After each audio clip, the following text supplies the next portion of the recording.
We begin with a violent confrontation in broad daylight in front of a Tim Hortons that left a man shot by police and an officer stabbed.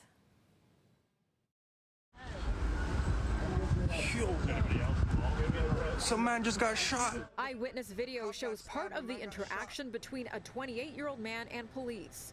You can see officers standing over a suspect surrounded by a pool of blood before one officer ends up on the ground himself after being stabbed in the leg. I can tell you our officer remains in hospital and is in stable condition at this time. The suspect is also in stable condition in hospital. A woman claiming to be the suspect's girlfriend says they were in the Tim Hortons having a coffee when two officers approached him and said they had a warrant for his arrest. He was grabbed, and sometimes people have different reactions to having force on them. Also, if you tell someone you have a warrant, they need to know what's going on. You can't just start grabbing them to arrest them. The Special Investigations Unit is investigating the incident. They say officers were called to the Tim Hortons at College and Lansdowne for reports of a person in crisis, and that the confrontation occurred outside.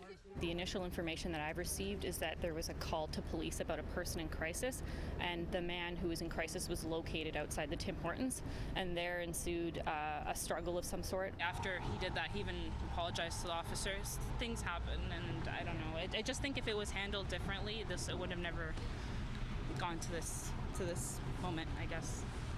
And now he's shot, and I have no idea.